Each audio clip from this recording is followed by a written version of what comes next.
soon it's real.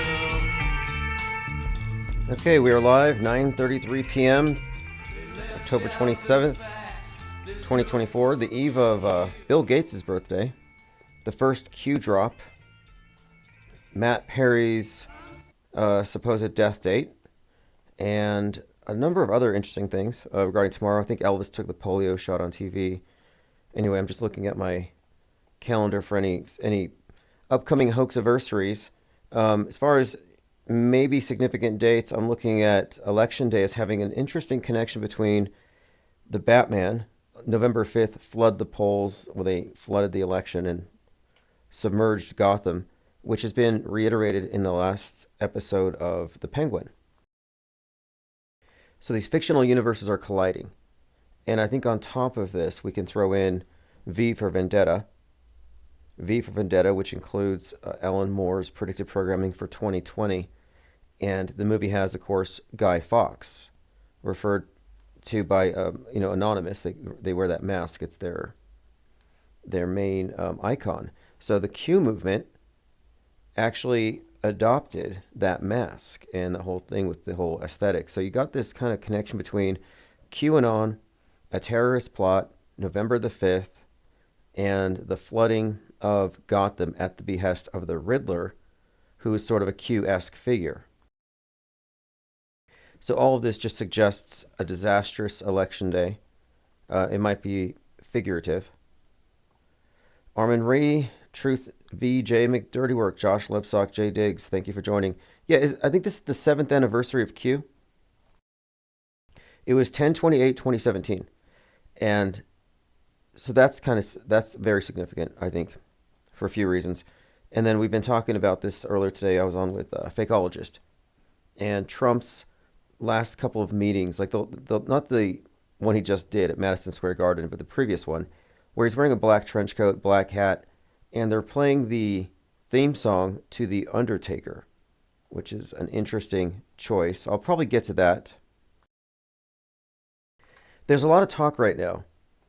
There's this hype that the MSM is sitting on a story that Trump staged his assassination attempt.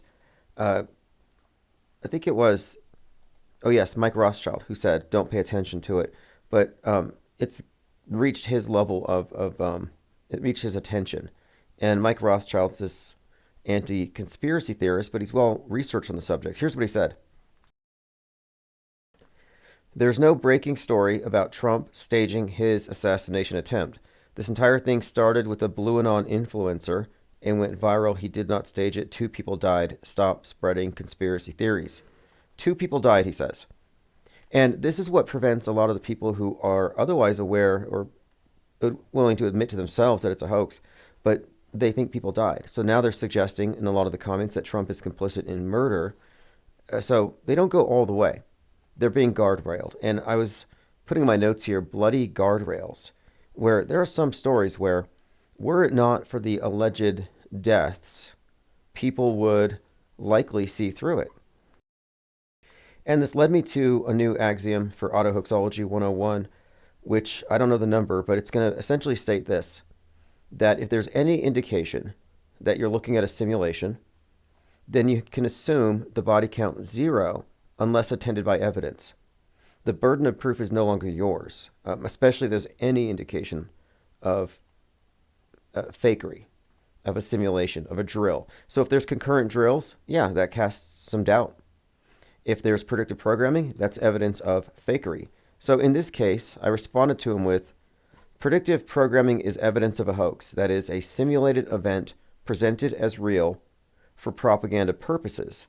So it's important to use our definitions to state that we're not implying people really died, but that it's more of a magic trick. A MAGA trick. And MAGA means witch. So predictive programming is evidence of a hoax. And beneath this, I attached several examples of foreknowledge that Trump was going to have his earlobe knocked off. This is, again, specifics.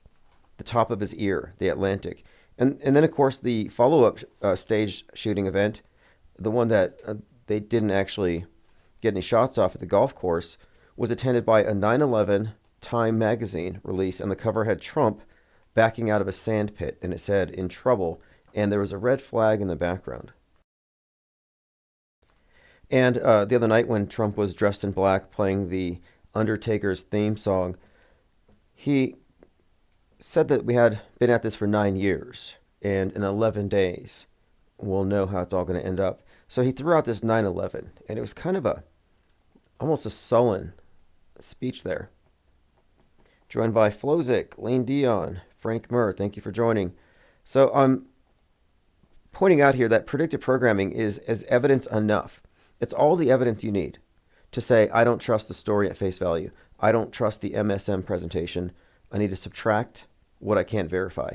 And that means simply that the body count drops to 0. You don't start at what they say and then whittle it down. No, you start at 0 till you see evidence.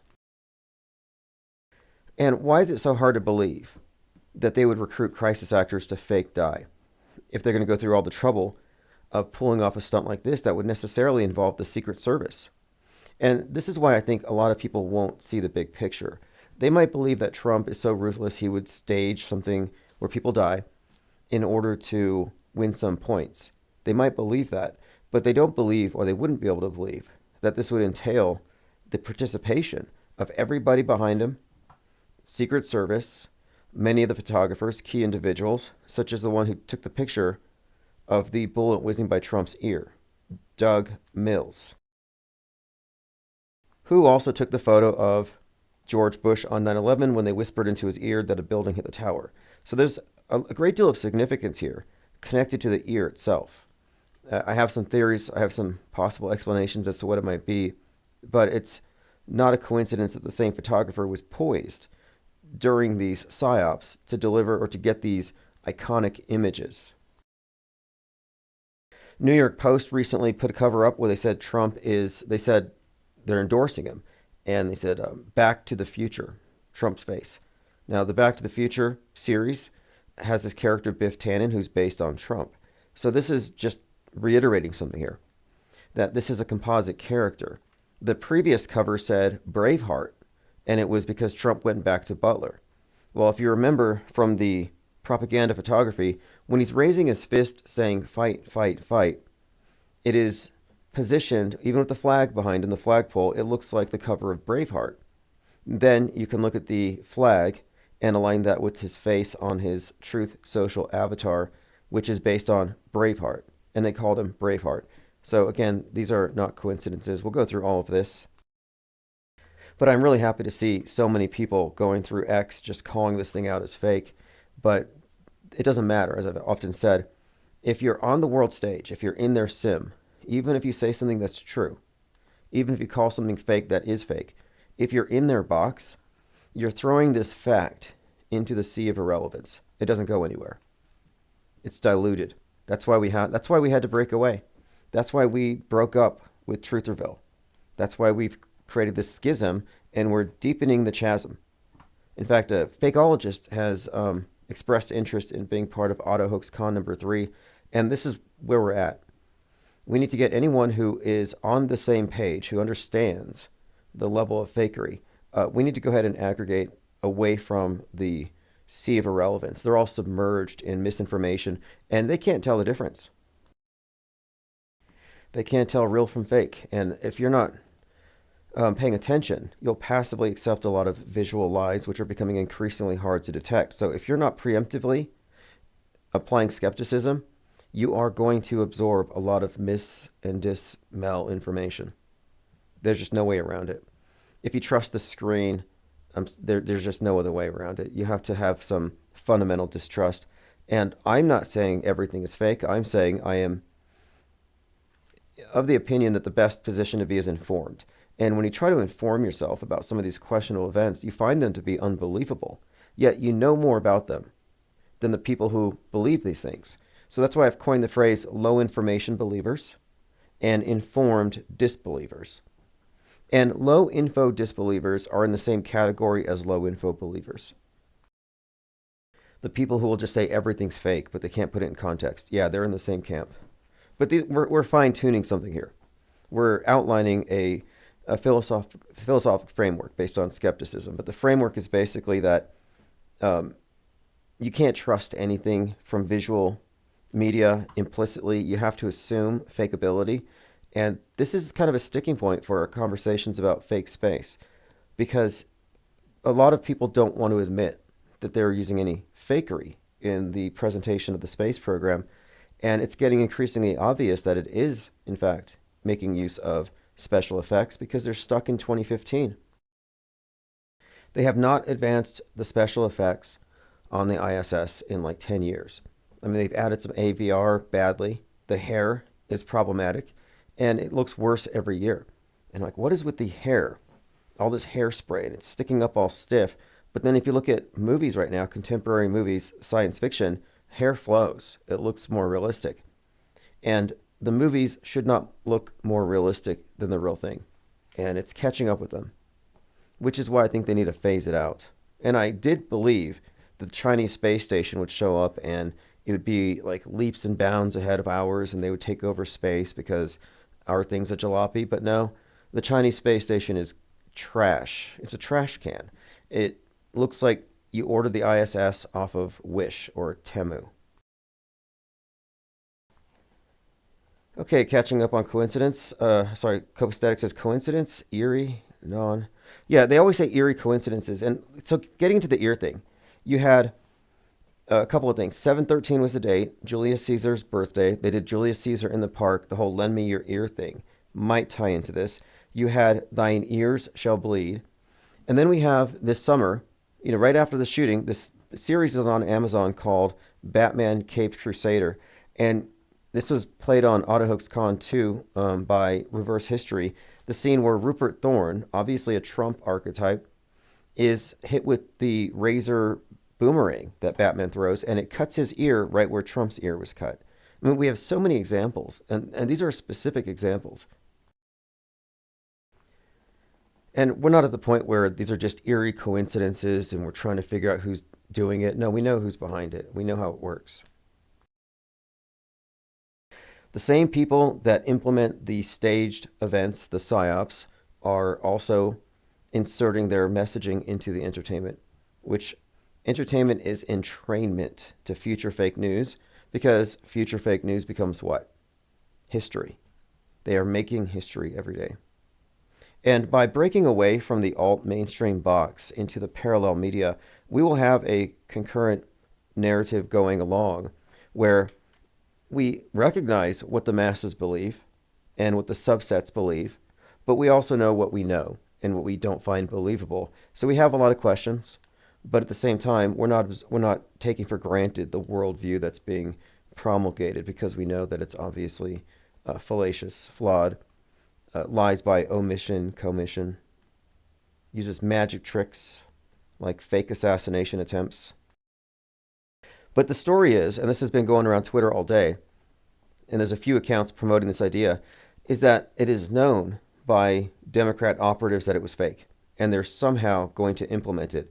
And these are leftist accounts. So this is Kamala Dreams, who's been tweeting about this about every 5 minutes for the last 2 days. She says, this photo was taken from one of my followers' TV's local news.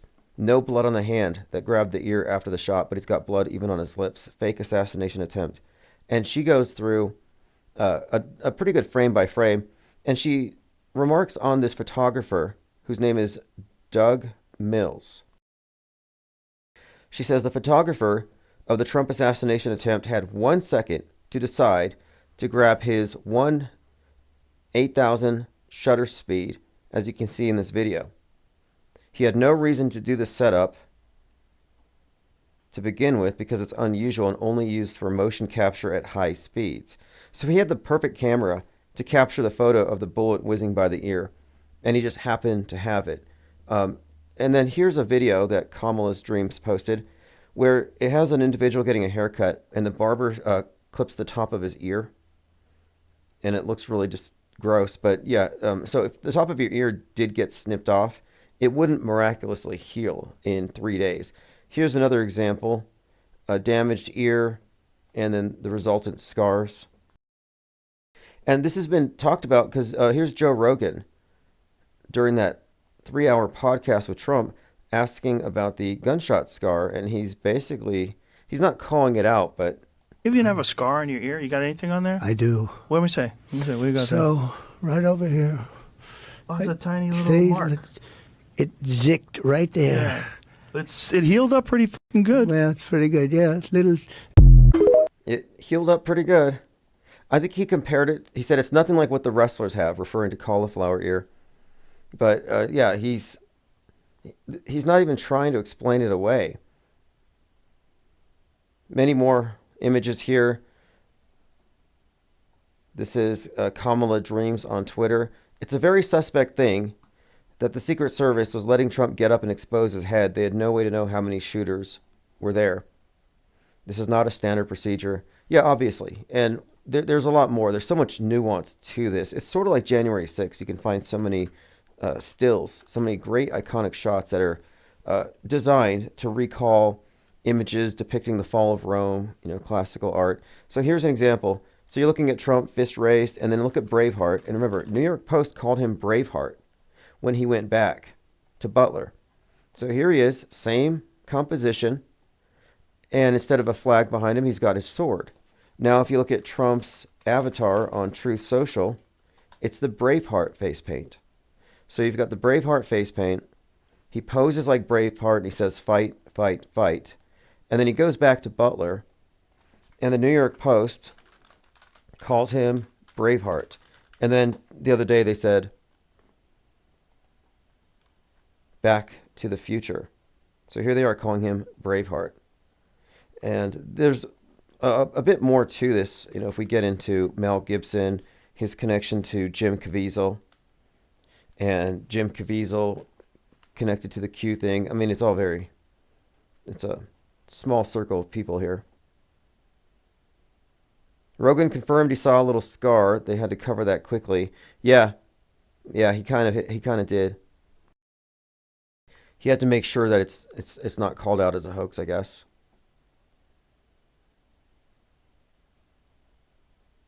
Okay, let's see here. Yeah, Trump. Oh, this is interesting. The Guardian. Trump fills Madison Square Garden with vitriol and racist threats. Yeah, I heard a lot that this was going to be Hitler, but they always roll out the Hitler accusations right before the election. Although he did have a comedian who made some disparaging remarks about Puerto Ricans. Okay, so let's go through. So Mike Rothschild says there is no conspiracy theory, that Trump really was shot at and 2 people died. So because 2 people allegedly died, now you can't talk about it. Now it's like talking about a school shooting. And this is by design. I call it the bloody guardrail. If something's obviously fake, just throw some blood on it. Throw some fake blood on it, say somebody died, give it a body count, and most people will shut their mouths for fear of offending.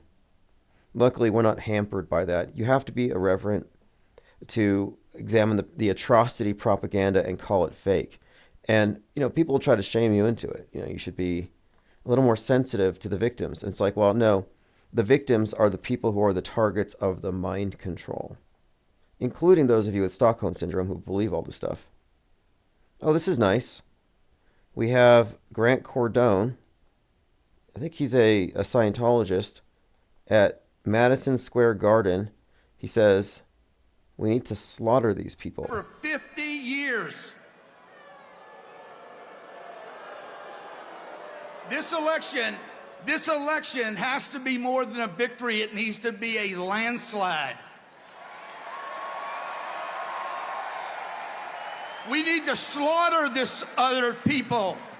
We need to slaughter this other people. Now, this is just political rhetoric, obviously. They're trying to grab headlines, and it's working. I didn't see too much about the speech. That really was all that incendiary. Now, no matter what, the perception is going to be, if let's say Trump doesn't win, the perception is going to be it was stolen. They've laid the groundwork. And, just like Hillary Clinton did the same thing when Trump won, I don't see it being any different. I'm not making any predictions based on any kind of assessment of the polls or anything. I'm going solely off of what I've seen in the movies. And Civil War, I would contend, is probably the best example because it ties in 28 Days Later and the rage virus thing. And by the way, I watched Monkey Man. the Jordan Peele thing that came out on 3/11. And so that also ties into this general theme of Hanuman, the monkey god, and the rage virus connected to the right wing. All these things are connected in civil war, in which Trump is in the White House, but they have a civil war, and it's mostly right wingers who hate the media. So they're obviously carriers of this rage virus.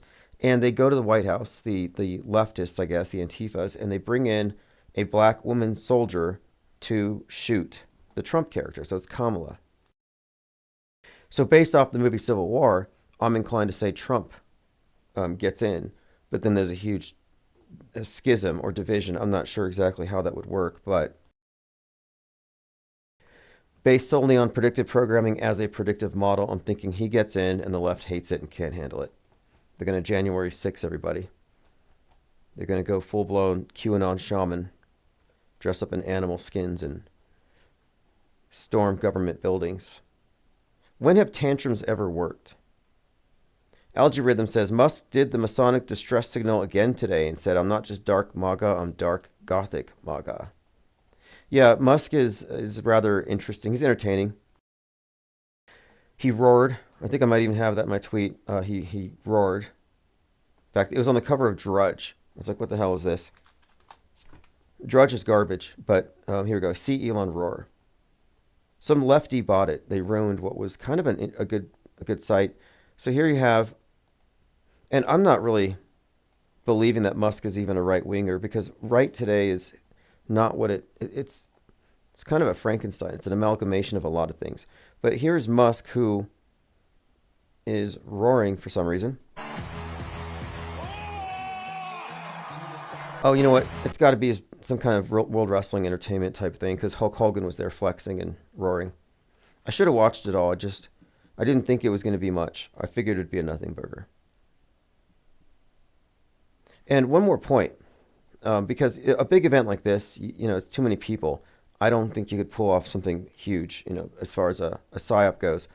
But I mentioned this yesterday the other day during the Auto Hoax Con. The thing Trump did before the shooting is he pointed at the sign. He said, everybody, look at my graph. Look at the sign. It's a great sign. Look at the great sign. And when everybody's looking at the sign, then the shooting starts. So I'm thinking the raising of his arm, this is all a signal, prearranged. Like, this is when we're going to do it. So raise your arm when you hear the firecrackers, open your McDonald's ketchup packet and smear it on your face. And I think that's how it went down while everybody's looking at the sign. So that's classic misdirection, totally performed like a magician. Richard Jones says, morning, everyone. Hope you're well. I'm drifting off into sleep. Well, this is the Ips Evening Deprogram for October 27th. If you sleep while listening, it is merely programming. But you can trust I won't put any malware. And I think that's what we're seeing, malware for the mind, when we look at logical fallacies and things that make people susceptible to psyops. And when I was talking to fakeologists, I mentioned this phrase, brute force mind hacking. Brute force hacking, where it's really just a numbers game. You just throw enough stuff, eventually you get through. And that's how the mass media seems to be working today. I'm like, one psyop at a time. But no, it's like nonstop. And we're about to have a major plot twist in just a few days. Lean Dion says, Musk put the two fingers up to the temple like the Baphomet. Well, Musk was wearing his Baphomet suit of armor last Halloween. I wonder what he's going to have this Halloween. Which, that symbol, that suit of armor he wore, was it last year or the year before? In fact, I think he even had something on his watch. I'll have to look into it. There's a certain timestamp on his watch that might be meaningful. But it was called the Devil's Champion, and it had the ram's head on it, which isn't necessarily Baphomet, but it's kind of the same concept. I don't think it has to be a goat necessarily, but the ram's head ties into Aries and Mars, as does the color red, and he's the Martian Pope. So I looked at that is Trump as the emperor in the tarot cards. Because if you look at the tarot cards, the emperor always has a ram, usually on the shield. But the ram, again, is the Mars connection. It's the fourth card. American Father says, Rogan said on the podcast, timing, and then mentioned the ear. perfect halfway through the podcast. So this is a good question. How much in the know is Rogan? I was having a conversation with LG Rhythms in Discord today, and we were getting into this conversation of what degree of plausible deniability do different individuals or groups of individuals have. So your teleprompter readers at the bottom rung of the news agencies don't know anything's fake. The editors must have some kind of connections to intel agencies and police departments and whoever else, like DHS, whenever they do these drills, when the government seizes control. But when it comes to like actors, for example, does Roseanne Barr know that Q is a psyop, or does she really believe that Hillary Clinton eats babies? Does Trump know that nobody died at Parkland? And does Marjorie Taylor Greene know that David Hogg is an actor, or does she believe that he actually survived a shooting? So these are all valid questions, and it'd be interesting to see how far up the pyramid these various actors are. And those who are involved in the space program, Musk in particular, the space program is about programming your inner space. It's about mind control.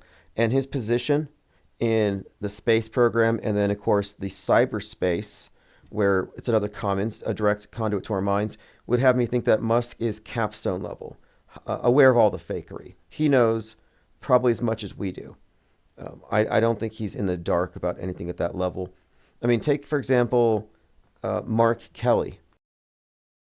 Scott Kelly's twin, astronaut, Democrat, and his wife was involved in the Gerald Loeffner fake shooting. So you have fake shooting, politics, fake space. This guy's been behind the scenes in these three areas.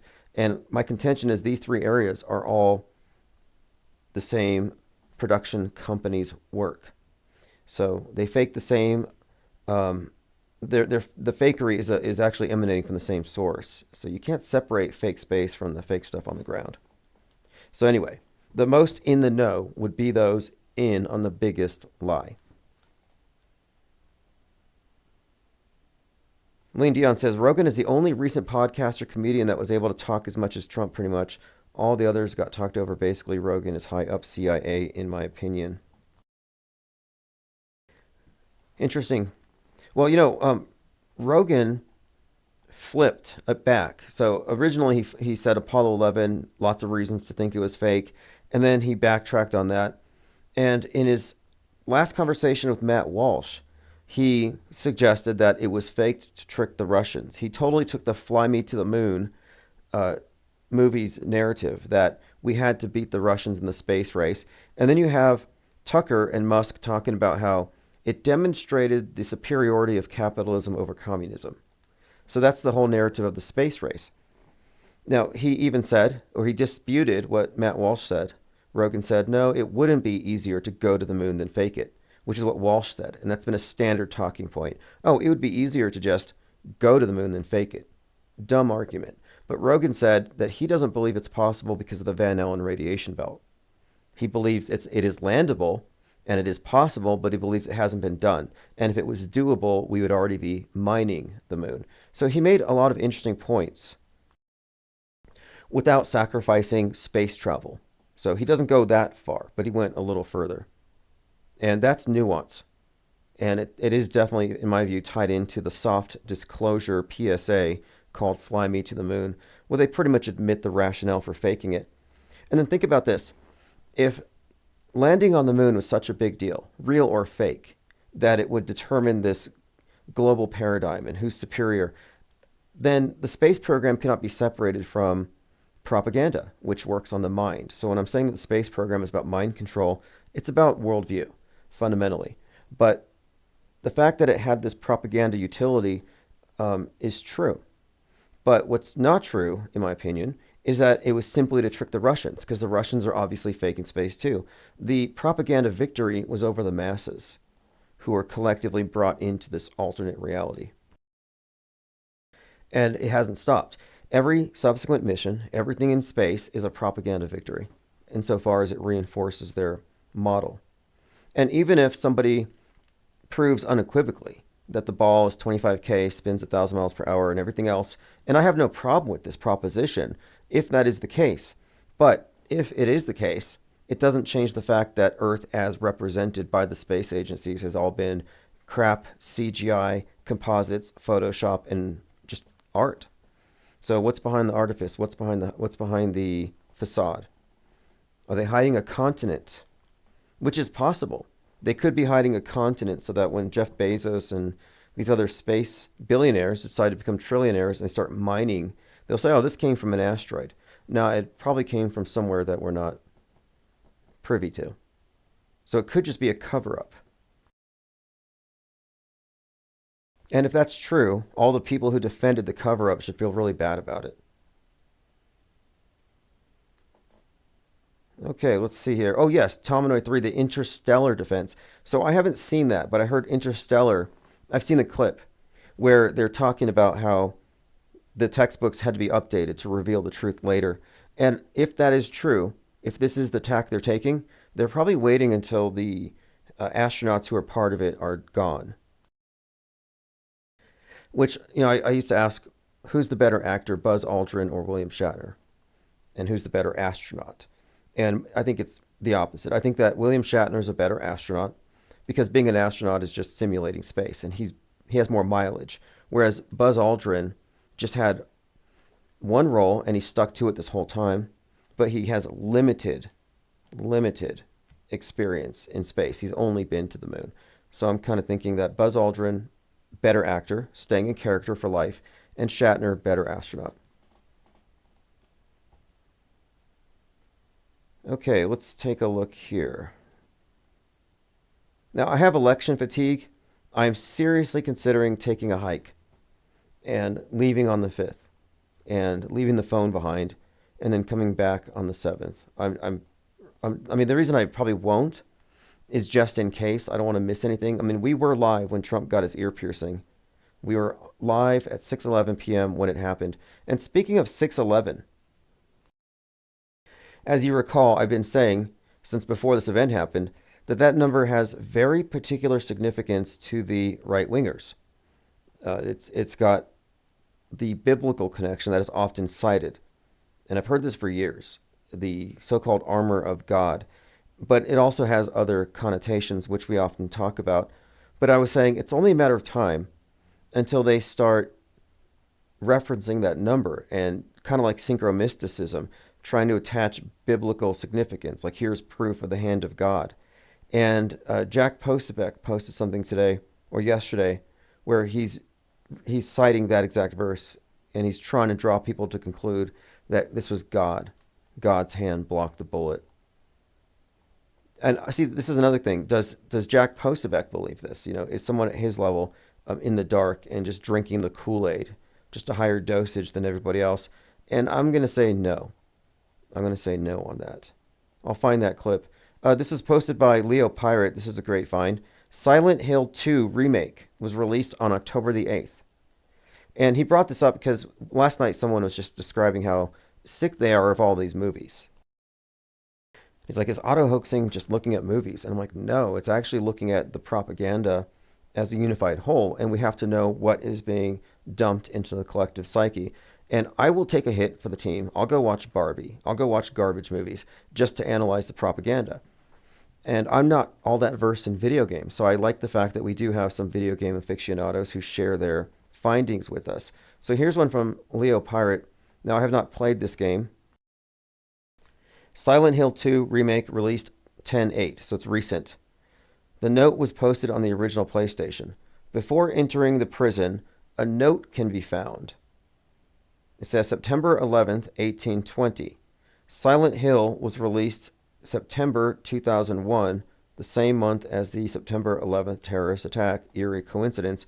All the clocks at Lakeville Hotel are stuck on 9/11.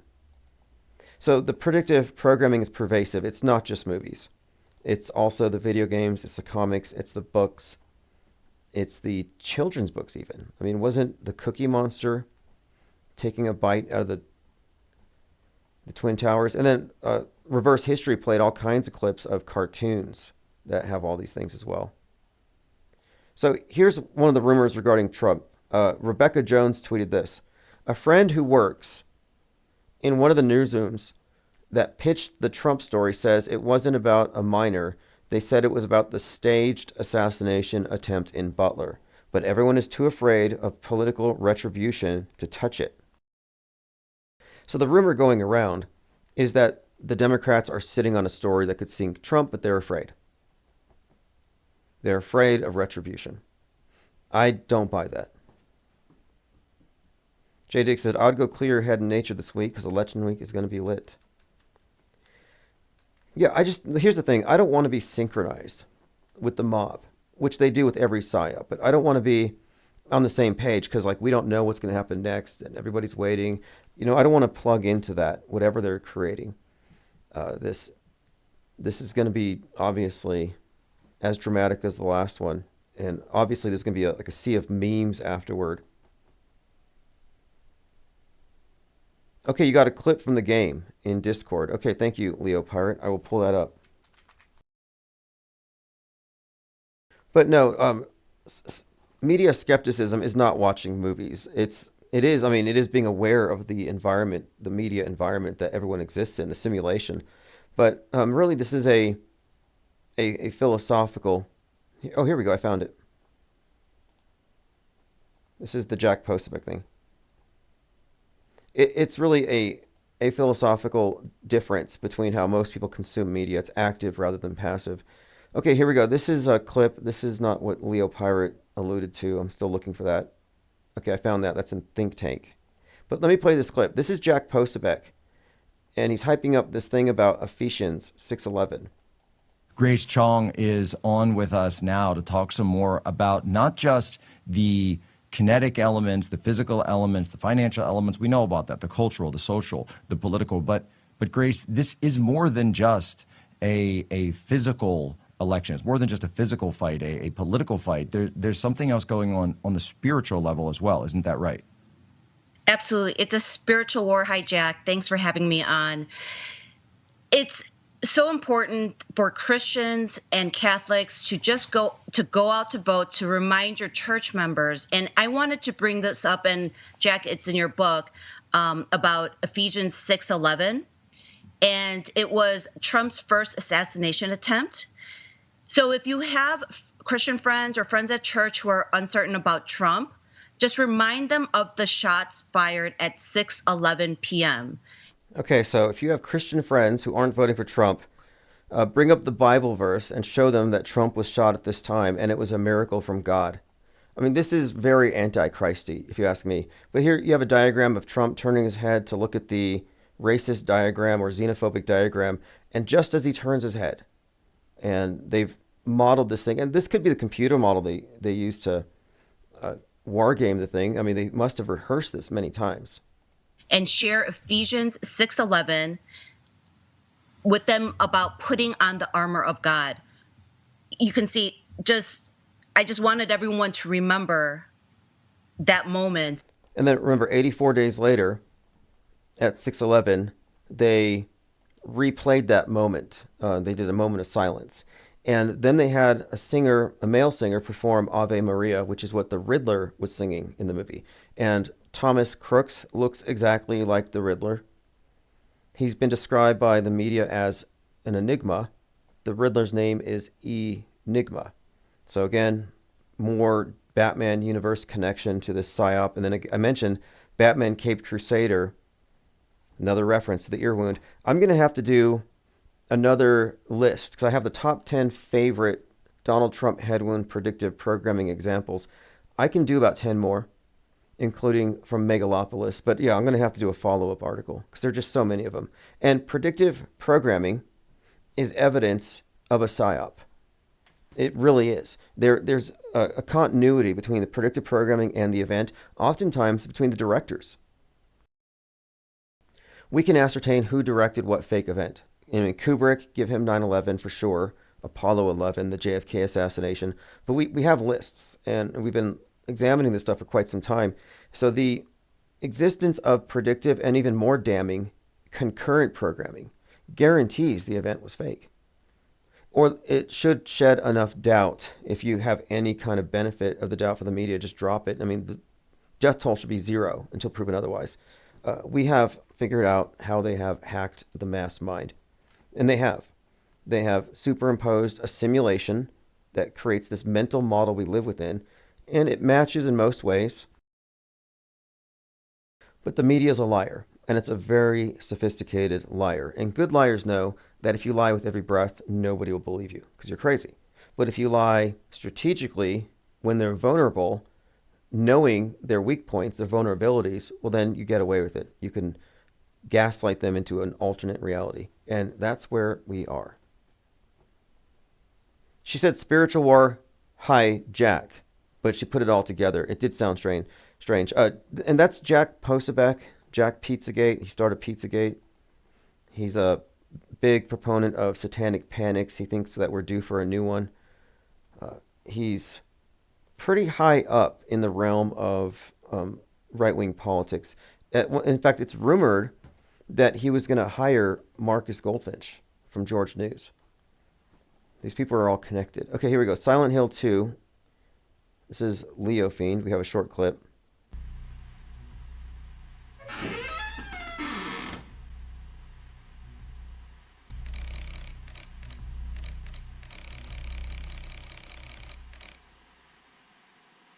So a clock is setting itself to 9/11. And this is released. Okay, interesting.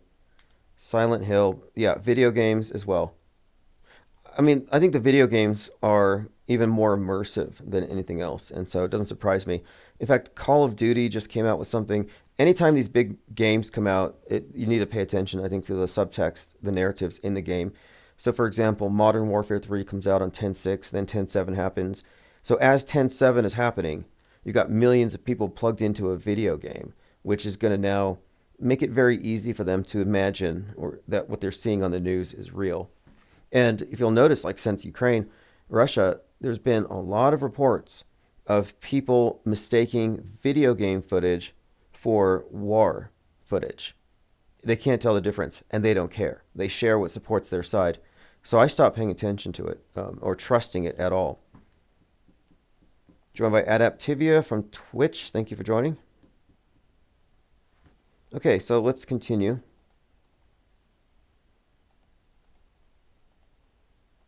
So Rebecca Jones says that she knows somebody in a newsroom, and this is a meme spreading around, phony. So this is coming from a leftist perspective, so it's not like they're media critics.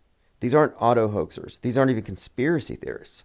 However, these are people who have an interest in seeing Trump lose, and they're trying to expose what they ardently believe is a staged event. And the evidence they support, that they're sharing, is a lot of what we've been sharing, sans the predictive programming. So I think this is a good faith attempt to expose a major hoax. And Mike Rothschild says to ignore it, which means pay attention to it. I don't know if he's a gatekeeper or a useful idiot. I think he's a useful idiot. Okay, so here's Robert De Niro. We talked about him a bit recently. Very significant. He's what I would call a Trump stand-in or a predictive programming proxy, where he's played roles that foreshadowed Trump. And in fact, in one of those roles, he gets shot in the head by a character who's analogous to the character who inspired the shooting of Reagan. And then he was a xenophobic senator who gets shot while giving a xenophobic speech. Again, this is Robert De Niro, and he's out there again being Trump deranged in public. I just want to start. It makes me so fucking angry. It's really low volume, but it makes me angry.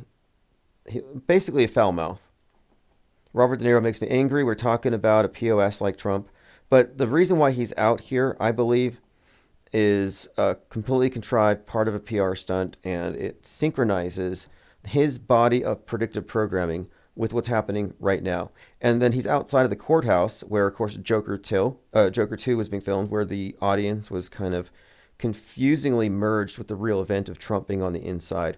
This is just a great example of the fictional universe overlapping. You have the mainstream media universe of ideas, which is itself largely augmented by fictions. And then they use the fictions from entertainment to superimpose narratives, stories. And another example was the Caped Crusader. We found out after the fact. Caped Crusader, very specific ear wound. They really like the Batman universe for a lot of their predictive programming sources, because I guess it's just the popularity. And Joker 2 gets a lot of bad reviews, but I've been thinking about that movie because it's something of a, it's been described as a musical, which isn't quite accurate, but there are some scenes where they have these musical interludes that don't actually make sense. But the tagline of the movie for Joker 2, "The world is a stage," I think that's the clue, because every time they break into song, they're breaking the fourth wall. They're singing to the audience. They're singing with the awareness that this is a fake, that this is a movie. This is a stage production theater. And I think that's by design. So the idea that the Joker 2 filming was concurrent with a real world event and passersby thought the Joker mob was there for Trump, yeah, that's by design. They have been kind of weaving between real and fake, dragging everyone into a dream world. So it only makes sense that Election Day is 11/5, the date that the Riddler-inspired terrorists online flood Gotham. Yeah, and Jay Diggs. And so it's Wednesday morning, November the 5th, where Batman says Gotham's underwater. So you can tie these things together and then add on to this, remember the 5th of November, Guy Fawkes, the Q anonymous mask, the anonymous mask. So I'm looking forward to 11/5. It looks like it's going to be interesting. That's why, like I said, I want to take the day off, but I should probably be paying attention. Okay, moving on. Oh, here's Tucker talking about an EMP scenario. And before I get in, well, let me play this clip, and then I'll talk about Canary Black. Be the motive for not defending yourself in a sensible way from an EMP attack. Like, I don't get that at all. Support from the electrical industry. Ooh, really? And I should say that the EMP committee, their estimate was 8 to 9 out of every 10 Americans could lose their life by the end of the first year. Okay, so in 1 year, 80 to 90% of us will be dead if they have an EMP attack. 500,000 people in the air at any given time on 1,000 flights, right? So that's leave the world behind, planes falling from the sky. lost. Everyone on an airplane does. Right. So that's 500,000 people at any moment. Very quickly after that, the SCADA systems begin to fail and you have fire, you have flood. Within 72 hours, you have Fire, flood, meltdown at nuclear facilities. Refrigeration goes out, supermarkets, warehouses, food. This is insane.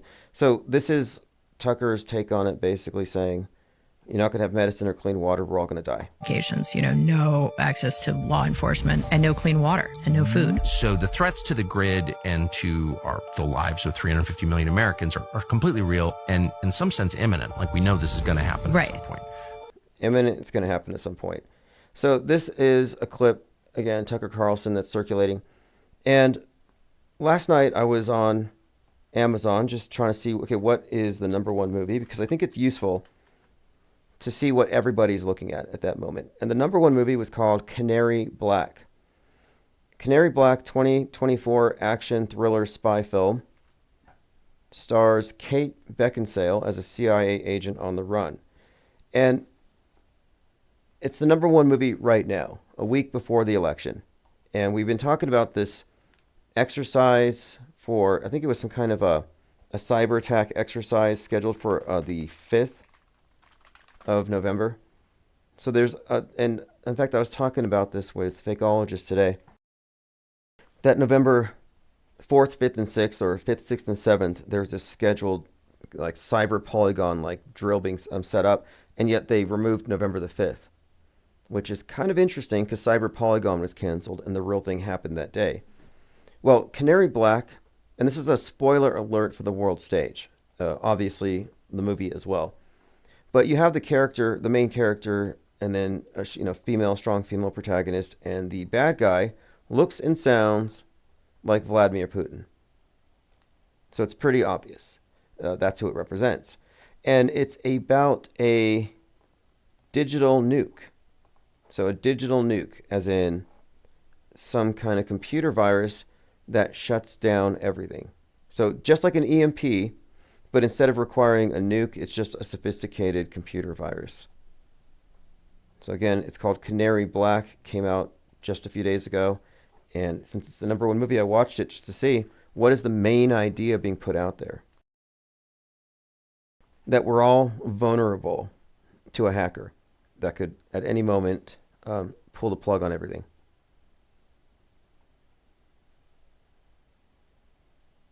Okay, let's see. November the 5th is also in the Back to the Future car, Lean Dion.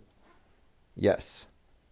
And so the Back to the Future tie-in, let me pull that up because that was the New York Post.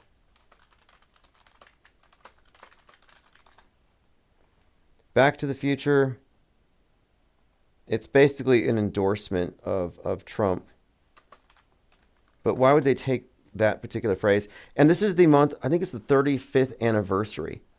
When I went to go see, I think it was Joker 2, they said it was the 35th anniversary of Back to the Future, and they were playing it at some local theaters. Back to the Future 35, 35th anniversary t-shirt. So that's this month. Choice is clear to put the nation on the right path, Back to the Future. And just for reference here, Biff Tannen is Donald Trump. The future villain, Biff Tannen, is based on Donald Trump. Back to the Future writer, the bad guy Biff. His name is Bob Gale. That Biff Tannen, oh, look at this, this is great. Biff Tannen, the 45th president of the United States. But yeah, this is definitely it. And so what is the point? You know, why a parody based on this individual? It's because this is a world stage personage that they needed broadcast on everybody's mind. They need to really soak us in certain themes and narratives and characters. And Trump has been a major world stage character for some time. So he's had this almost, it almost seems like I don't know, almost like they're paying too much attention to somebody who would otherwise be marginal. So like, what's the big deal? Well, it's because this guy had a role for him in advance. Obviously, the elections have to be fixed. I don't think there's any randomness in this pre-scripted history. And when I say resistance is futile, I kind of do mean that. Because what exactly are you resisting? Especially if you're in a false model where the things that you're afraid of don't actually matter. Like if you're hiding in a bunker and you got your radioactive fallout protective gear and you have food for years, yeah, you can keep yourself in your cell. But what if the thing you're afraid of doesn't really exist?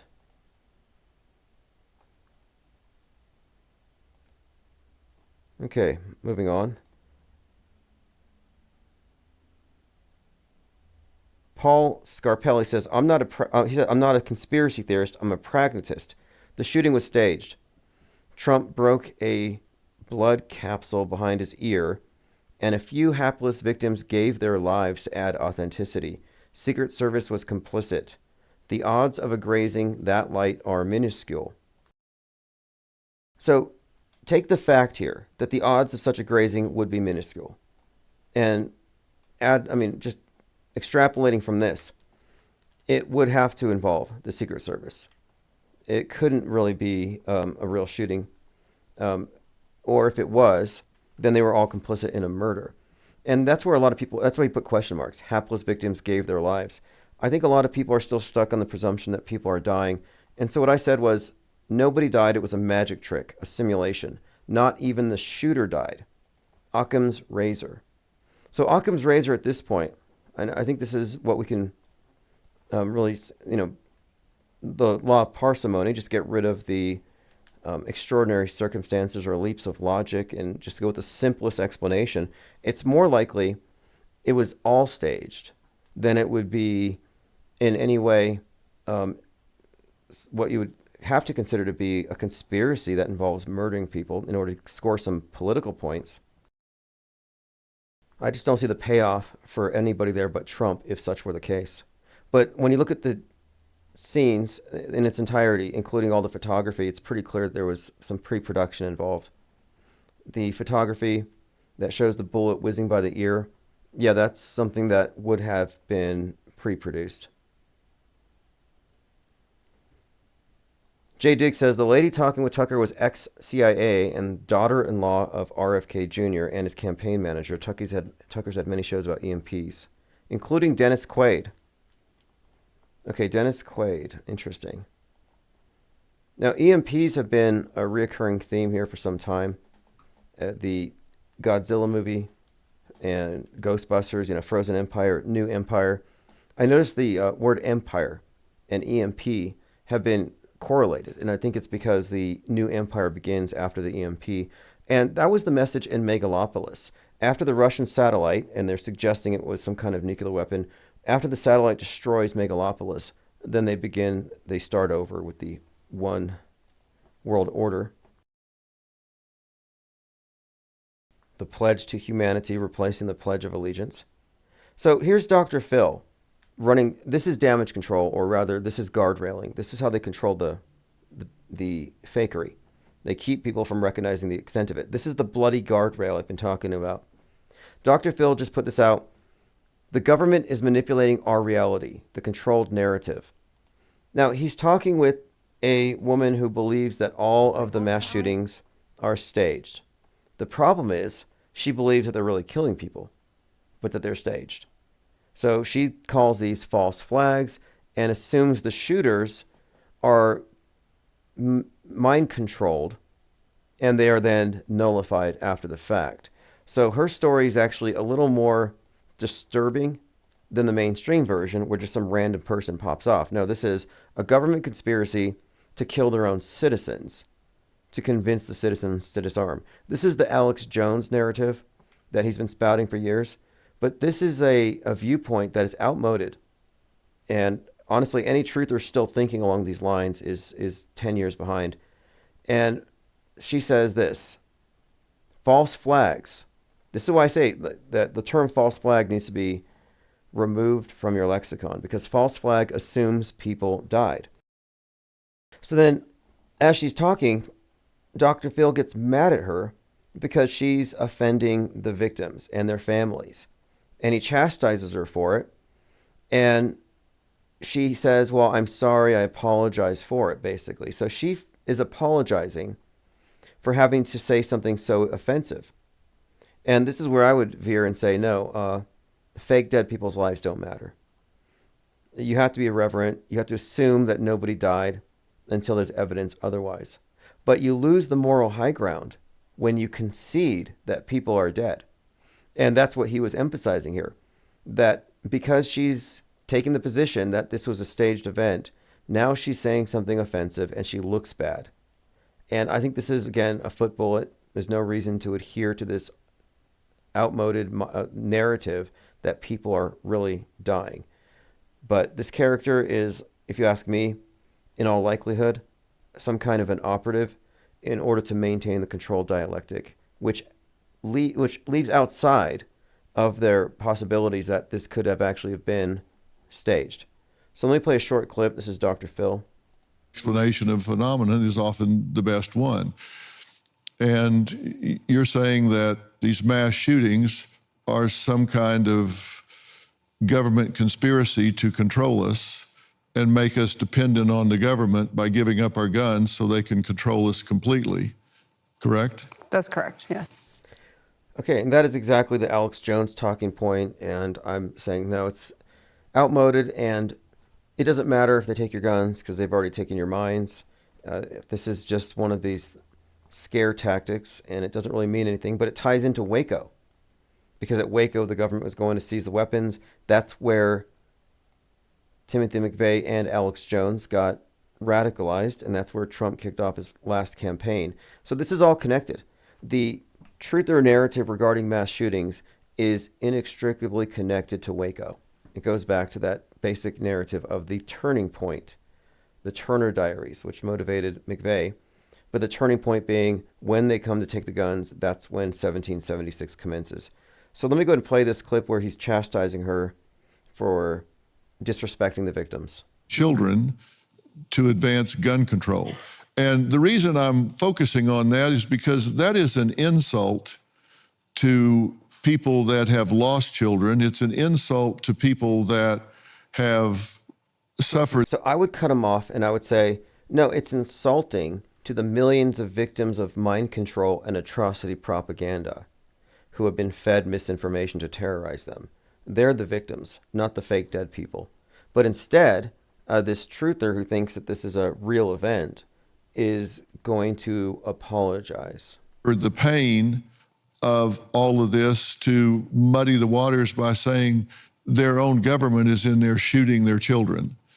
I think that is an absurd assertion for which you have absolutely no evidence whatsoever. And that's true. We don't have evidence that anybody got shot. We don't have evidence to support the mainstream or the alternative MSM Plus version.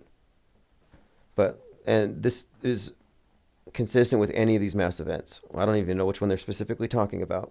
Yet we ask you, show us your evidence for that. You say, well, Google it. That was actually not my answer. I couldn't provide my sources because the internet is so censored that everything that existed. Now, she's talking about how she cannot back her claims because Google has censored all the evidence. And this is where, again, I would differ. The burden of proof isn't on her. It's not on us to find it on Google. The burden of proof is on those presenting the extraordinary claim. And the extraordinary claim is usually the general PSYOP narrative is what we're challenging. And the mass shooting narratives are pretty much unbelievable. Very few of them have been believable. And when you get into the details, they're kind of comical at times. And you wouldn't associate it with such. But if you've been following these events for some time, and I have plenty of examples, the duper's delight is rampant on a lot of these actors I've been seeing lately on TikTok. Jay Digg says, if he comes to Albuquerque, you should host the Trump rally at IPS headquarters. That'd be a good promotion. Oh, yeah, I heard a rumor Trump's coming to Albuquerque, and if he does, I will. Yeah, I should. I should host a Trump rally. And then I'll bring out some slides, some whiteboards, just showing how the whole thing was fake on 7/13. Okay, let's continue. It has been gone. Well, I'm actually summarizing your answer because there are some things you said you didn't want to talk about because you didn't want to open yourself up to being sued. Correct. So don't criticize me for summarizing your answer because you asked me not to be specific. No, there are a lot So of if you want to things, get specific, I can get damn specific. and I don't mean any sort of disrespect to victims. I don't mean disrespect to victims. Totally caves. Because they Again, are who are the victims? Because there are victims, she says. Because there are victims. And I don't mean any sort of disrespect to victims because they are victims. I think it is absolutely disgusting that the government would do things to our own citizens of this country like that. So this is, again, just a demonstration of the MSM Plus worldview, where they accept the face value and they accept the death toll, but they offer an explanation other than what the mainstream says. So this was done by the government. It wasn't done by some random gun person who would be on the right. So this is the blame game. Each side blames the other side for what they both agree happened. And I'm saying it didn't even happen. It's the same controlled dialectic you see between chemtrail and climate change. They both agree that man is messing up the climate. They just disagree on who's causing it, private sector or government. In fact, I was on with Fakeologist, and I think it was John or Joe the beggar. We had a caller who had cited as evidence that there didn't used to be cirrus clouds, the fact that he was in Little League Baseball as an outfielder and stared at the sky a lot. And he said the sun used to be yellow. The sun's green, if you want to be technical, but no, it's actually white. It just depends on the time of day. It might appear to be yellow here and there, but no, it's not even accurate to describe the sun as having a, quote, color in that sense. But cirrus clouds have been around a long time, and I think the term and the word, the description, I think this was coined back in like 1807. But yeah, if Trump comes to town, I will check it out. I did watch a Trump rally when he first came around here, and there were fights, and somebody panicked the police horses with fireworks. One of them broke an ankle, and somebody shot the front door of the convention center. Like, he did inspire a lot of hatred from a lot of the locals. So here's a video game that just came out, Call of Duty. I don't know if anybody plays it, but if anyone has any information about any of these games, these new releases, fill me in.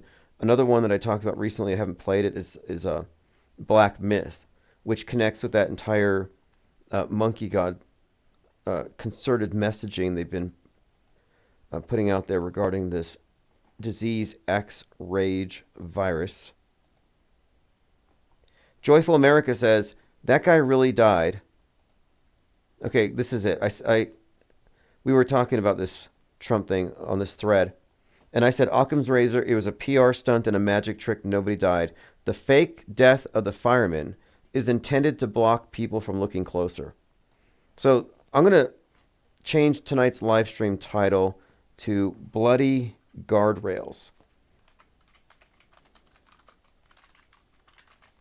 because it works. These are effective tactics. They throw some blood on the scene, and nobody can go past that line. So the fake death of the fireman was intended to block people from looking closer. Because this person, Cheryl, says, if it's true that it was a faked assassination attempt, then he's a murderer. Joyful America said, that guy really did die, but I believe the assassination attempt was faked. So how can that be? How can that be? So they shot one guy for real, and then they did what with Trump? What was that, a BB gun? I mean, or was it just completely faked in a squib? Why would he squib his own ear and then have somebody get murdered? That doesn't make any sense. It makes zero sense. And then it also means that everybody who signed an NDA is now a whistleblower, a potential whistleblower, because the illegal act of murder and conspiracy to murder would invalidate any non-disclosure agreements. But you see, they can't go far enough to say the whole thing was faked because they see blood. They don't even see blood. Travis Cloud says, the sun changing colors is a contagious meme in the truther community. Yeah, I had suggested that the reason why he believes the sun is yellow, or used to be yellow, is that when he was your memories are all clumped together. So all your memories of the sun are in one filing cabinet in your head. So I just think that as a kid, you watch a lot of cartoons. Sun's yellow. Comics, sun's yellow. You are coloring your coloring book, yellow crayon. And then you don't really look at the sun. It hurts your eyes. But you are able to look at the sun. You can look at the sun. You're able to at sunset or sunrise when it looks yellow. So I would imagine that your concept of the sun being yellow is an amalgamation of all these memories and impressions just lumped into one, but it's not technically accurate. Your mental model is influenced from a number of sources. And so when somebody says the sun used to be yellow, and I'm looking at it now and it's not, no, it never was. But this is a common thing. And they'll say, you don't know because you were not alive before they were doing contrails. And I'm like, well, are you 90? Because contrails have been observed for at least that long. And again, cirrus clouds, this is one of the other things that people get, is the assumption that the lines in the sky cause the weather conditions that follow it. And no, that's just simply a faulty causality. Kind of like the guy that boils vinegar in his yard. Okay, I got a text message. Okay, you can call in if you want. If you want to call in, Leo Pirate, 505-510-4226. Phones are open. God is bored says, when I was a kid, the sun had a smiley face on it. Well, there's something in if there are chemtrails, there's something in it that makes people apathetic because nobody does anything about it. I have a little bit of respect for the climate change activists because at least they do something. But it's the same struggle. And I think it's also notable that climate change people don't believe in chemtrails. How is that? Although NASA now says that contrails cause global warming. So they're all in agreement now. Isn't that nice? The fringe right, fringe left both agree that man is screwing up the weather and needs to be stopped. Okay, phones are open. 505-510-4226. But anyway, it was a productive conversation, even though he was a chemtrail believer, and he did claim that he knows somebody who was a pilot who saw some kind of special stuff that sprays chemtrails, which is all debunkable and fake. It's a bad faith claim, but I think we did have a civil conversation about it. it is a strange phenomenon. And as Fakeologist said, it has nothing to do with media fakery. I think it's something else, though. I think it is a psyop, and it's worth deconstructing a psychological operation because it reveals a few things. To believe in that is to admit that you're susceptible to loaded questions. And I think one of our objectives here is to be able to determine real or fake when you can't only rely on the visual data because the visuals are so realistic. So you have to have some kind of logical framework. And if you're accepting a bad premise, Infinite Plane Radio. Hey, Tim, it's Leo Pirate. Just wanted to say one quick thing about Black Myth Wukong and its connection to the Rage monkey virus programming.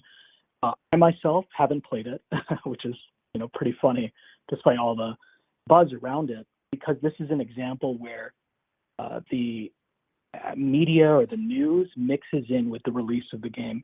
I'm not sure if any content in the game is tied to that, Rage monkey aspect. But in the news, particularly like in the gaming news circles, there was a huge controversy surrounding the game because a lot of the game audience was promoting it because it wasn't woke. You know about that whole narrative where it's like, oh, making all our films full of minorities and women. You've heard of that before, right? Yeah, I've heard of like Gamergate where there's like ideological struggles over who should be represented in the games, and it's been like a traditionally male-dominated arena. I've seen that kind of discussion. I haven't heard the controversy about this game. I just know that this game set a record for the single greatest number of concurrent players at once, all playing this character, Hanuman, the monkey god. But no, please go on. Yeah, no, absolutely. And the thing is, I first heard about it because of the record it broke, but people ran with that, and a lot of like news articles from Vox and other of these just really dumb gaming websites started fighting back because people were saying the reason why it's so popular is because the game doesn't have any woke feminist politics, which is such a tired talking point. But you'd be surprised. There are people who are still very much angered and emotionally invested in that kind of topic and narrative. They take their fictional media very seriously. And that's what I want to say is with the aspect of the Rage monkey virus. Okay, that makes sense then. I see. Yeah, because it's the anti-woke who are the carriers of the disease X, the Rage virus. And they're the ones who are going to be, I think, the excuse for censorship. That's why Musk is so intimately connected with right-wing politics and using X to liberate certain ideas that constitute disease X. So yeah, that correlation is perfectly valid. And I just watched Monkey Man, and it is about this individual. It's a revenge story, very violent, and it's rage-based, and it's a character who wears the mask of the monkey god. And like the thing is, I almost want to, I don't know how deep this goes or how long it goes, but I don't know if you've heard in MK Ultra, like there's different animals or types like monarch programming, sex kitten programming. I really wonder if like Rage Monkey is like one of those because of how far back it goes, where you had mentioned with 28 days later, the monkeys being infected with rage by seeing things on the screen. Elon Musk performing experiments on monkeys, of course, and X, of course, is this vector to promote this highly emotionally investing content that makes people just so upset. I wonder if it's a type of personality programming that they're training on the masses. I've just never heard of it before.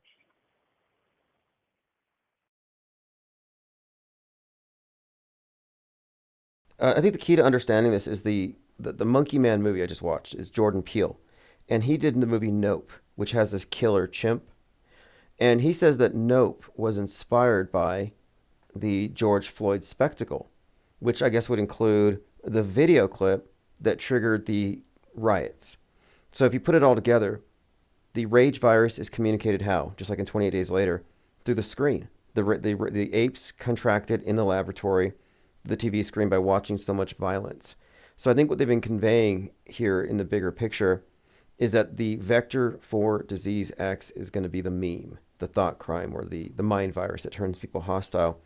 And then you have Musk, of course, connected with all of this, and then his experiments on monkeys, which would correlate with 28 Days Later, which was really just about, these unethical experiments on monkeys that resulted in the rage virus. So, and that was 2002, 28 Days Later, by the way. And this guy wrote, the writer of this also directed Civil War, which again, this is really strong, start to finish, correlation between the mind virus concept. Because mind viruses are something that people have accepted. But I think what they have to be conditioned to accept is that there's a mind virus form that turns into political violence. And so if we can justify censoring anything, it's going to be mind viruses that trigger a certain segment of the population to act out. And the public will likely acquiesce, especially since the left is already so much about censorship anyway. It's not going to be hard to convince them to censor the right. Yeah, and when I think about just how far back it goes with the racial politics angle, it's really interesting to me that Nope was inspired by the George Floyd spectacle, the street theater that was. When I think even Obama carried in his pocket a little Hanuman statue, which is the monkey god, and really, say what you will, I don't care about politics. His presidency certainly did a number on race relations in this country, right? And the George Floyd riots also did a number on race relations in this country. It's almost as if this meme or this idea of like the rage monkey egregore or thought form is associated with just polarizing people as much as possible. So I haven't played Black Myth Wukong. Maybe there might be some of that messaging in the game. I haven't checked it out. I actually haven't had much time to play a lot of video games, but this is certainly, you're onto something when you identified that way back, what is it, like in August. Late July, early August? Yeah, so August, Yeah. it was. I said this is concerted messaging because you got millions of people immersed in this character in this video game. It correlates with all this rage monkey stuff we've been seeing, Planet of the Apes referenced at the Paris Olympics. And then you have the 90-foot tall statue of this monkey god that's also in Obama's pocket. And then the WHO says the monkeypox is now a global threat. And this is on 8/14 when Apple releases Bad Monkey. So all these things hit at once. And I said, there's no way this is a coincidence. And then I find this Monkey Man movie comes out on 3/11, which again emphasizes the virus, the rage virus theme as well. Yeah, for sure. And I just wanted to throw that out there because that was, I think, around the time when I started watching your show, because I had heard of you on Fakeologist, I think, over a year ago. But something about how I'm like, oh, Infinite Plane, radio, let me check it out. Right when I came in, you were talking about just this massive list of concurrent programming with the monkey meme. And I was just like, this is weird. You can't just write it off. And then when you see how far back it goes, and then 28 years later, it's in development now. And it's just, yeah. So it certainly deserves a mind map. Maybe something I'll look more into. Yeah, and I also want to include King Kong and Godzilla X in this whole story as well. There's some other archetypes. These are just big, powerful archetypes and metaphors that we have to look at. But yeah, when I saw all these elements of the Rage Monkey theme at one time projected, I'm like, okay, you have 10 million people immersed in this meme, in this character, in this God character as this massive statue rolls out. This is concerted messaging, no longer a coincidence. But appreciate the call very much. And thanks for the Silent Hill link. That was good as well. Yeah. But I'll talk to you later. All right, thanks. Okay, so again, the WHO said that disease X is the placeholder name for the big one. And when Musk turned Twitter to X, I had said that the mind virus he keeps referencing, he keeps popularizing that phrase, they're going to say there's a mind virus that necessitates a lockdown of the internet. So disease X is going to be the internet version of what happened in 2020, like a digital pandemic, but not in the form of computer viruses, but in the form of ideas that are considered so incendiary that we need to quarantine. And the movie Civil War, directed by the writer of 28 Days Later, is essentially about, well, it's a civil war, but it really involves media, from the media's perspective, as it's sympathetic toward media. And the Trump side of the fence are decidedly against the media, like murderously against the media. So you have this idea, well, then what does that mean? It means that they caught some kind of ideology. Where'd they get it from? Obviously, they got it from the internet. And it radicalized them to start a war. So that's what we're getting to. Talmud says, the signified monkey is a character of African-American folklore that derives from the trickster figure of Yoruba mythology, Ishu Elegbara. Eddie Murphy, my name is... That's interesting. If you want to call in about that. These trickster deities. And okay, that's interesting. I hadn't thought about that. Because in Bad Monkey, I couldn't figure out what the meaning of it was. I mean, I watched the whole movie, and it's funny, I guess, Vince Vaughn, but I didn't detect a whole lot of significance to the world stage right now, except maybe it takes place in Florida. And it does have this voodoo, they call the Dragon Lady, who it's essentially she manages to obtain the monkey, but there is this monkey character, so maybe he represents that trickster. And the movie does have a lot of elements of trickery in it. I don't want to offer any spoilers if anybody's still watching it. But the timing of it, 8/14, Monkeypox Day, Bad Monkey.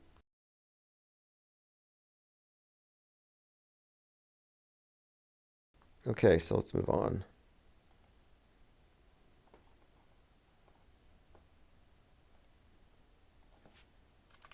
Minds.com/Infinite Plane Society is where I store all my receipts. I'm still catching up on archives. I'm going to send out the archive from AutoHoaxCon #2. And I'm also going to send out the conversation I had with Fakeologist today. So let me play this. This is Elon Musk talking about how now they're going to build an occupied base on the moon. It's inspiring and exciting. There's a lot of potential. I think we can actually build a permanently occupied science base on the moon. We can build a... Permanently occupied science base? Yeah, okay. Well, they're probably going to make it out of astrocrete. Have that blood and soil connection. So we have this character called Unknown Name. The U.S. election will have a twist like no one could have believed. And I am drawing attention to this character who is making these ominous allusions to something that's going to happen at the election. Ross Vandermeer.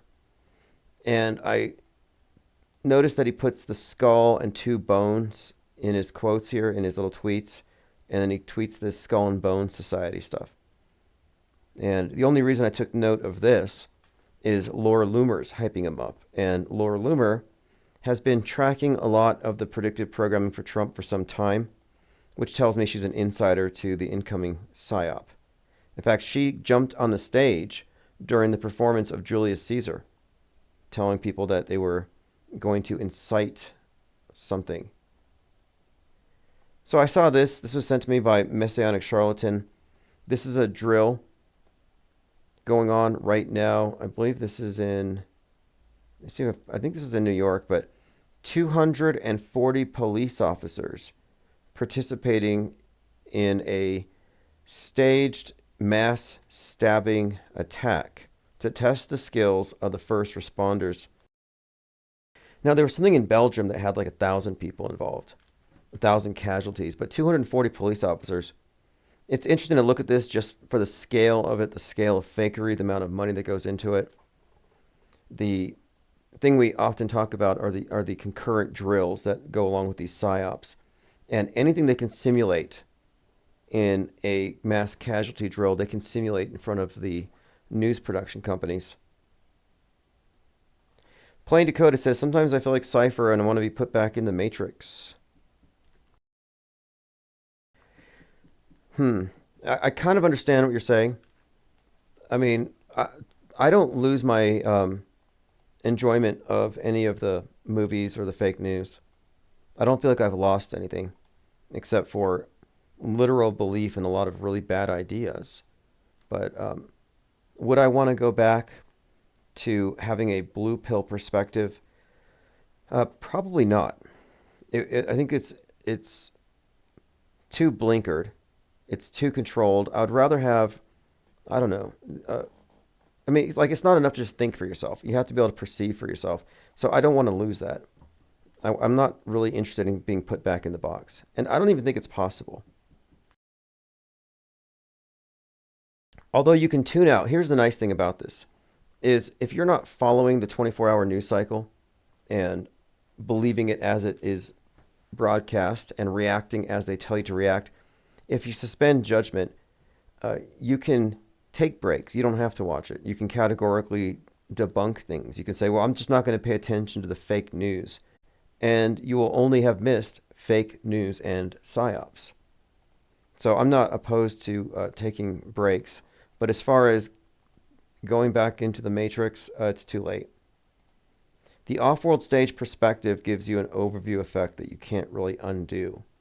It's like you go to a magic show and you might be fooled the first time, but then you read a book about how they did all these tricks and then you watch it again. It's just not going to hit you the same way. Okay, so much more we could talk about. All these skeptics. Look at this one. Armand says, this is Armand Hamath. The staged assassination attempt in Butler is known. Publications are afraid of retribution to report on it. If Donald J. Trump broke a blood packet when you see him grab his ear aggressively, that would be damning. There's usually much more blood if cartilage is broken, even if it was only shrapnel. Look, there are a lot of people, I've never heard of them. These are not auto hoaxers who are going through this event with a fine-tooth comb because they have a political incentive to discredit him. But in the process, they're inadvertently auto hoaxing the crap out of it. Anti-trafficking activist Tim Ballard hit with human trafficking allegations. No surprise there. Now, I have a few more minutes here. This is one more thing I want to point out. This is just some gross NASA stuff where this guy's squirting ketchup in his mouth. And someone sent this to me saying this is evidence that they're in space. So he holds a ketchup bottle in front of his face and he squeezes it and then it piles up in front of his mouth and then he swallows it down in one big glob. I'm going to play the short clip. Eat ketchup. You're shaking a bottle of ketchup. We're going to eat ketchup in zero G. Okay. You ready? Yeah. You got to squirt it out.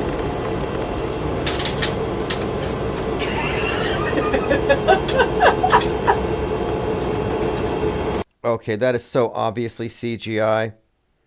Okay, I can even tell here. This is so fake. And I'm not just saying it's fake because it looks fake.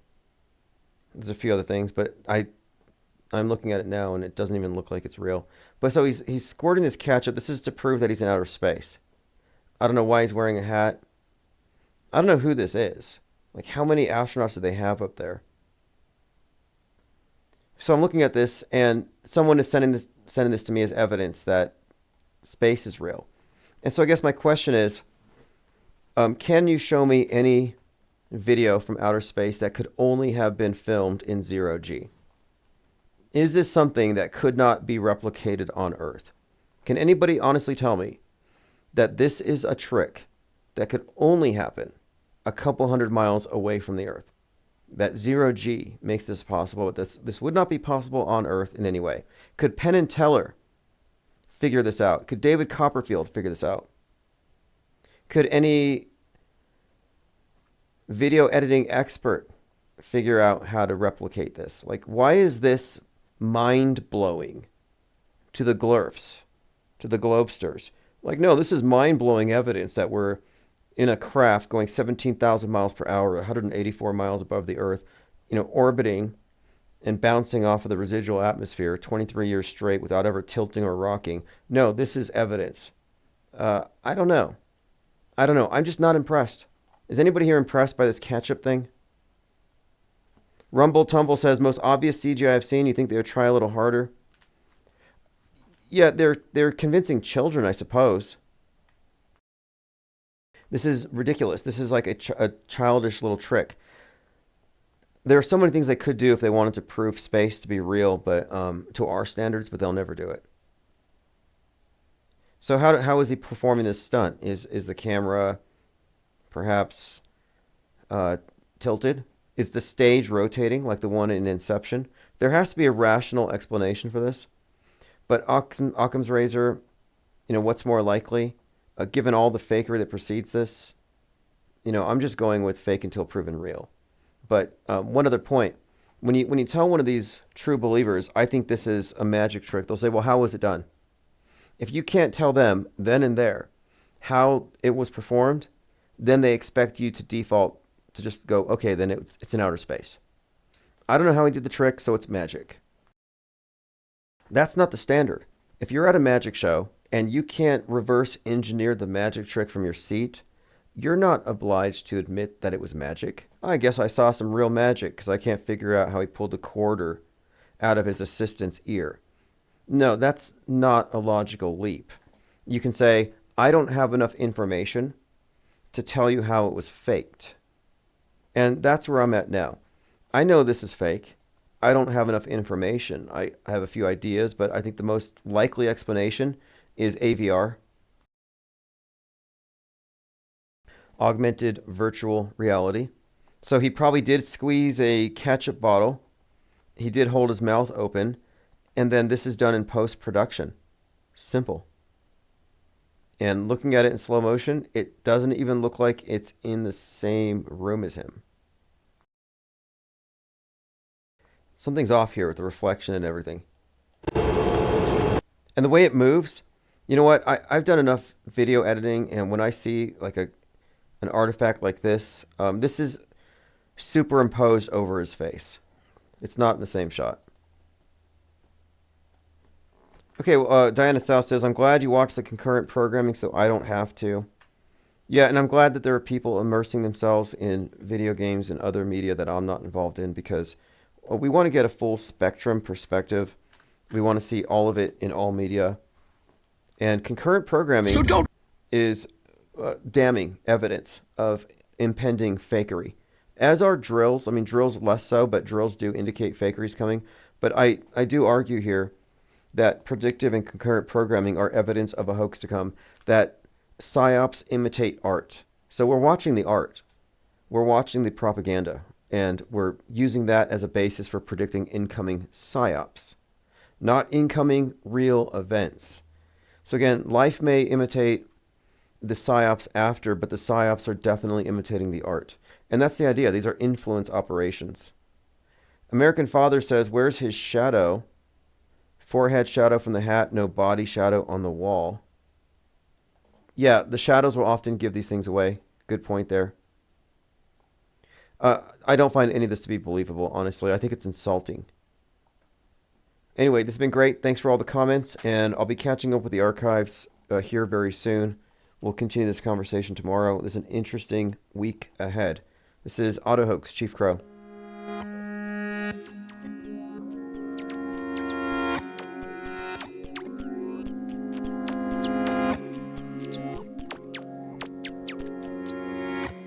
I'm on Auto Hoax, and it feels so good. You just auto believe everything like I knew that you would. In my dream, you know I ain't got time, baby, for another crisis actor with soulless eyes. My buddy, my buddy and me. Telecommunications Act of 1996. 96, y'all. Gonna filter your eyes and scrub your